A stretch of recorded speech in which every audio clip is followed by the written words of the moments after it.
my settings, you can see I've checked the box to convert my uploads to Google Docs. All right. When they say Google Docs, they also mean Google Presentations, same type of thing. So new file upload, bring in the jet airplane. It's now going to upload that and put it in it. It's going to change this from PowerPoint, the P. When it gets into my Google Drive, it'll actually then be, instead of a PowerPoint, it'll be a Google presentation. So here we are. Look at this. Google Slides right there. It has the icon, and it's currently uploading all those free slides for me. So it's really that easy to take any PowerPoint and just convert it right over to a Google slide. Pretty awesome, right? All right, let's move on in our presentation. So now I'm going to talk a little bit about how you can kind of set up and customize your Google Slides before you even get started. And so for this, I'm going to stay in this mode right here because I want to be able to access some of the tools and other things. So I'm not going to go back to present mode for a few minutes here. First of all, you know that at the bottom of a Google presentation, you have this area where you can write speaker notes. Now, sometimes I do that for my own sake, but sometimes I just don't need that, and it kind of takes up the space at the bottom of my screen. You can actually turn on and off your speaker notes. You don't have to have that open. I'm finding when I show this to students, they are often like, oh my gosh, thank you, I didn't really want that open. If you go to View, you'll see right here is where I can uncheck Show Speaker Notes. When I uncheck that, I no longer have those speaker notes, and it's just my nice, big slide to work on. You can also add page numbers, which is super helpful if you're doing like a presentation in your classroom where your students are, and they're like, I'm showing slide 7, right? Or everybody wants to be in the same place. Okay, so that's easy to do. To turn on page numbers, I believe it's going to be under Insert. Oh, no, I gotta find View. So if we look here, I'm looking for Add Page Numbers. I'm gonna find it. There it is, under Insert. And if I go down, I see Slide Numbers. When I click on Slide Numbers under Insert, I can leave it on, and now it will put numbers on all my slides, or I can turn it off. And it's kind of nice too because you can just apply it to just 1 or 2 slides, and you can just say, I'm going to apply it just to the ones I select. Now when I hit apply here, it's going to put a number on each of my slides right up here in the corner. So now slide number 7, the one I'm on, has a number, little number 7 right up here. That's a nice feature. Another thing I really love is that you can change the size of your presentation. Now to show this, I'm actually going to do it on a different presentation because I don't want to mess up this one that I'm showing you right now.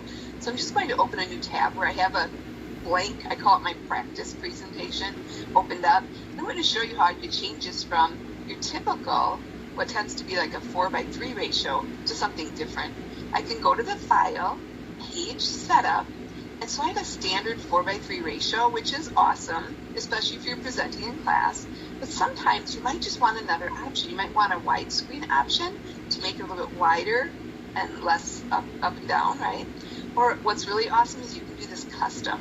And sometimes my students have found that if they customize their presentation to look more like a sheet of paper, like an 8.5, which is what I'm going to use right now, by 11, this is actually very attractive when you print it off, because it prints off like a sheet of paper. And it also gives them something that looks more like a slide, a page to work off that's more typical of a sheet out of a notebook. So just an option that's out there. This also looks really nice if you download it as a PDF. It looks kind of nice to have it in that particular setup. Now, I want to talk to you about something that's a little lesser known, and that is editing a master slide. This is a little bit techy, but I know you guys can handle it. And once I show it to you, I think you'll be like, oh, Deb, that's pretty cool. So editing a master slide lets you do a couple things. One, you can customize your theme. So if you pick a theme and you're like, that's just not quite what I want, but it's close, you can kind of customize or change it. You can choose your font size and color for your presentation by doing this.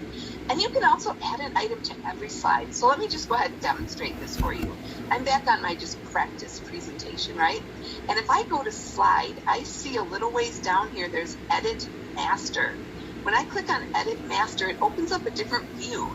So I still have my slides over here, but then I have this master, and then I have some layouts. These layouts were already pre-populated with this theme that I picked. So there's a lot of layouts I can choose from. Now on my master right here, I have a title that's already, it's called a placeholder that's already set, And then I have another placeholder. I know this text looks kind of funny. This text does not actually show up in your slides when you add a new slide. It's just a placeholder where you can put in text, right? So if I go up here, and let's say I wanted to kind of change this on my master slide, so I want all my layouts to have the same look, I could take this font right now and I could change its size. I could change the type of font that I'm using. I could put it centered. I could change its color if I wanted something that was really bold or bright. And what that's going to do is change it. If you notice over here on every layout now, anywhere where I have a title, it's going to make that same font, size, and color. So I do that by editing this master slide. Now layout slides you can also edit. So if you click on one of these, you say, gosh, you know, on this layout though, I really want a different style for my font. I want this to be a different color, and I want this to be maybe a little bit larger. So you can edit these actual layouts as well. And how this comes in is when you pick a new slide, you have all these different layouts to choose from. So again, that's editing a master slide. One thing I have done is sometimes I want something to appear on all of my slides throughout my presentation, maybe like my link to my presentation, or perhaps my name on every single slide.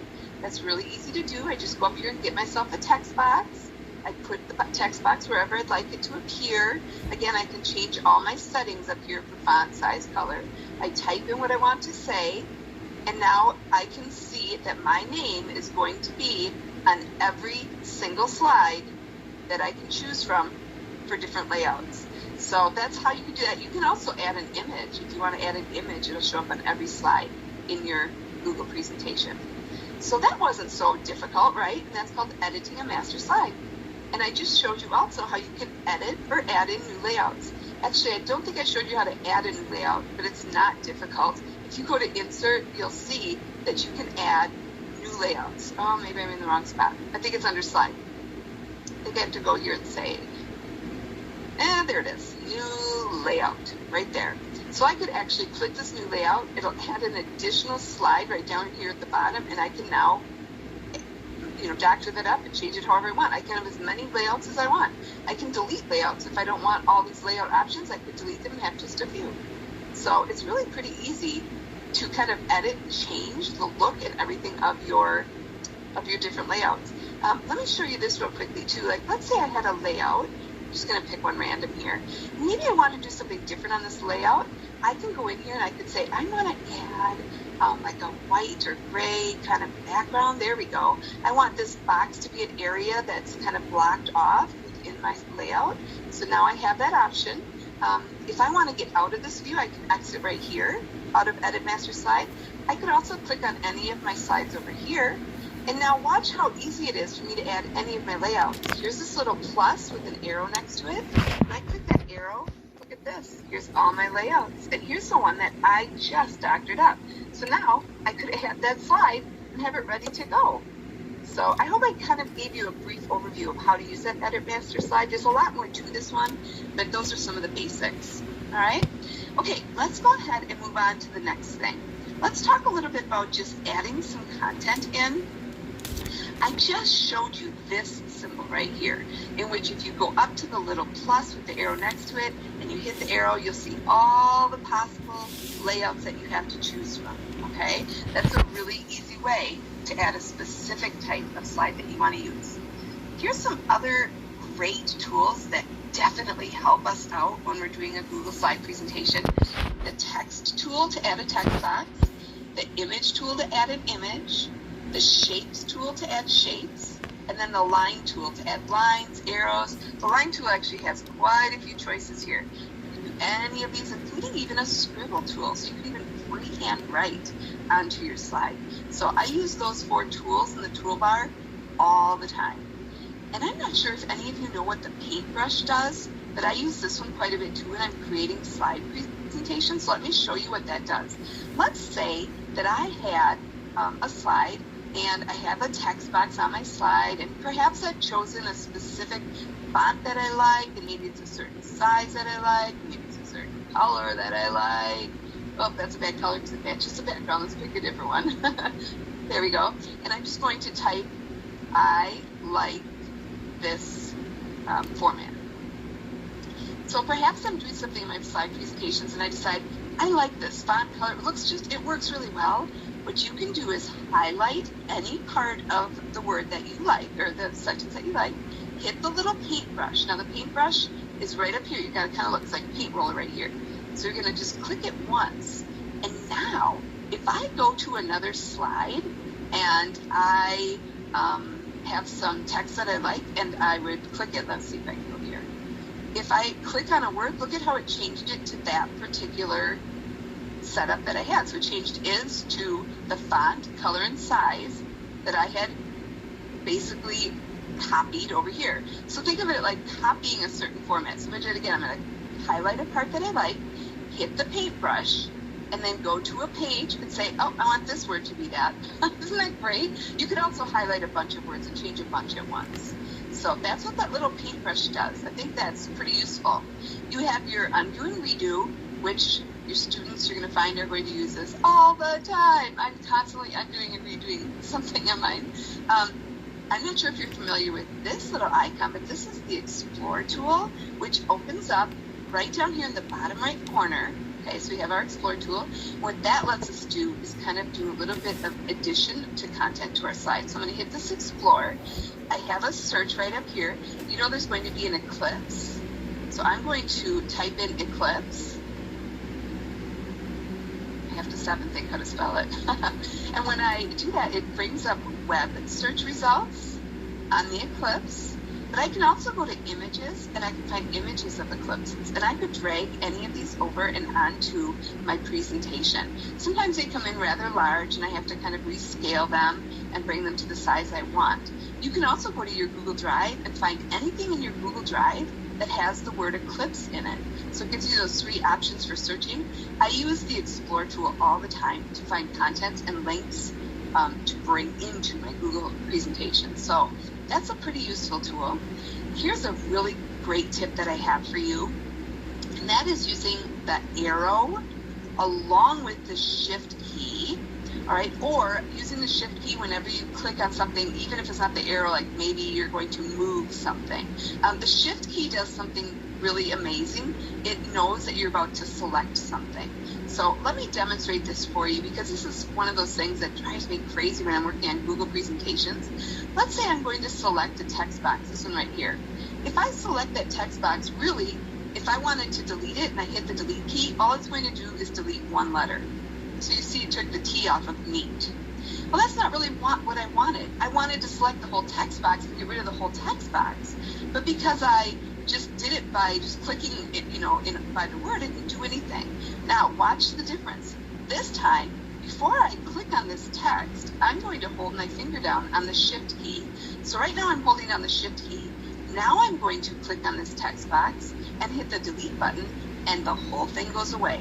Because the shift key, when I hold it down, knows I'm about to select something. Another thing the shift key is great for is when you are resizing an image. If you hold the shift key while you drag that image to make it larger or smaller, it will keep the image in proportion. So right now I'm not holding the shift key, and I'm just going to drag this, and I can see that's what it did. All right, let's undo that for a second. Now this time I'm going to hold the shift key while dragging, and what happens is it keeps everything in proportion, nothing gets distorted. It's almost like it just keeps it looking really nice with the pixels. So that shift key is super helpful when you are selecting something. Okay, keep that in mind. And finally, this set of tools right here works awesome when you're doing any kind of text, because it gives you all of your alignments, not just left, center, right, but it also gives you alignments top, middle, bottom. So on my little practice one that I have here, you'll see what I mean. I'm just going to get rid of my picture. So here's a text box, right? And if I wanted to adjust how this text is appearing within my text box, I can go up, and here's those different tools. I was just showing you this alignment right here. I can align it left, center, right. I can make sure that if I had more text, it would all align from left to right. And here's where I can choose to put it at the top, I can put it in the middle, or I can put it at the bottom, so that I know how this text box is being formatted. So that's also very useful when creating. All right, so those are all great tips for adding content. Let's look at our next set. How about just sprucing up your content a little bit? Here's a few really great tips and tricks. One, fancy bullets. Look at my little cool lollipops. I use those instead of just plain bullet points. This is kind of fun. So I'm going to go back here to my practice, and I have a slide that has the words 1, 2, 3, 4, 5 on it. I want this to be a bulleted list. So first of all, I'm just going to highlight it. And my bullets are right up here. Sometimes you have to go to a More tab. If you don't see all of these, you'll see more. Just click More, and then you'll see the bullets. I need to first let the computer know that I'm changing this to bullets. So I want my Google Slide presentation to know, hey, I want a bulleted list. There we go. Now I have these bullets. But I want to fancy up these bullets. So what I'm going to do now is, again, I'm going to highlight it now that it's a bulleted list. And I'm going to go to, let's see, I want to say it's Format, and then down to Lists. And here's where I can see, oh, hey, I can do numbered lists in any of these cool little layouts. I can do bulleted lists in any of these. Or what I'm going to show you right now is how to go here to List Options. It gives me some options, but I'm going to go down here to where it says More Bullets. And guess what? I get some really awesome options here. I have symbols right now, so I could use any of these symbols for my bullets. But you know what they have? They have emojis, along with a lot of other categories. But I'm going to go to my emojis, and I'm on people and emoticons. If you hover over these, they get bigger, and it kind of shows you what the different emoticons are, right? So you can kind of hover and see. But I'm just going to pick this one right here and click it. By just clicking that, it already has changed my bulleted list to have that little emoji. So, hey, look at that. I taught you something new. Well, maybe I did. Maybe you already knew that. But I love that little tip. Another thing that's really awesome is sometimes you might want to import a slide from another presentation. Maybe there's a slide that you just spent a ton of time on, and you're like, I just really, really want to bring that cool slide that I made into this presentation. You can do that by simply going to Insert, Import Slides. This does sometimes take a little while to load, but what you can do then is say, oh, okay, this is the presentation I'm looking for, and by double clicking on it, it'll open all the slides from that particular presentation. And again, this does take a little bit of time to load, but once you see all your slides here, you can select as many of them as you want and bring them right in. So maybe I want this one with my picture, maybe I want this one with my map, and I can say Import Slides. I can keep its original theme, or I could uncheck this and it will just come in blank without the theme. And when I hit Import Slides, it'll put those slides right here. Isn't that great? So you can bring slides in from presentations that you've already created. Hey, and let's talk for a second about word art. Word art's kind of fun. If you've never used word art, it's really easy. You just simply go to Insert, and there's a word art. And when you insert word art, I think I'll do it on this one so that you can see how it looks. So if I go to Insert Word Art, I type in this box whatever I wanted to say. I'm just going to put my name here. And then when I hit enter, it brings it in. Now, it looks kind of just plain right now, but what's really cool is you can change the font, and you can even change with the fill bucket the color you want it to be. This line tool lets you change the color of the line so you can make it stand out. Let's see, I'm going to do something like this. And you can even change the thickness of your line. So that line color isn't really doing much for me. I'm trying to find something that maybe will show up. There we go. Look at that's word art. Pretty super cool, right? So I love using word art to spruce up my content and make something look super attractive. All right, couple other things. Backgrounds are really fun. You can change your backgrounds within your slides pretty easily to solid, gradient, or even an image. I'm going to go back to my practice here and show you how that works. So let's say I had a slide. I'm just going to get a new one. So I'm going to go here and say, I want this slide right here. If I want to change the background, there's a background tab right up here. This background I could change to any solid color that I want. So I could make it this color here. Another thing I could do is what's called gradient fill. So if I go here and say gradient, I only have so many choices of colors. I can't customize the color. But I could say, how about this gray, which is kind of light in the middle and darker toward the outside. That's pretty awesome. And then, of course, you can even bring in an image, which is super cool. I could upload an image from my computer, or I could go over here to the search. I could look for an image. So I'm going to say sunshine, because today it's so sunny here where I am at. And I could find any of these that are actually labeled for commercial reuse with modifications. So these are copyright-free images in my search. I can pick what I like. Ooh, this one's pretty. and I can select it, and I can say done, and now my background a little distorted because I have that interesting page of 8.5 by 11, but you can see how I brought in that picture for my background. So backgrounds are really fun to kind of play around with. All right, don't forget your pictures. Pictures are so great to just dress up your presentations and get rid of some of the words to kind of tell your story through pictures. So there's a lot of things you can do here. You have different search options. You can add borders. You can crop them to a different shape. You can use options such as recoloring or transparency, and you can even use that shift key to help with your rotation. So let me show you some of this. I'm just going to I'll go back to this slide right here. I'm going to go to insert an image. On here, I'm going to go to the search, and here are your 3 searches. You have Google, Life, or Stock. I was using the Life one to search the Vietnam War. So I went on here and I found an image right here, and I brought it in. And once I got my image onto my slide, I decided I wanted a border around it. So I simply went up here to the border tool where it says border weight, and I'm going to have a little more weight. And I also used the line color to change the color around it. All right, so you can just kind of adjust it and make it however you'd like. You can also go to the crop tool right here, and you can crop your image. If you hit the arrow next to the crop tool, you can actually crop it into a shape. That's pretty cool, isn't it? So I could pick a shape here. If I hit enter, now I just have that image in a shape with a cool border and color.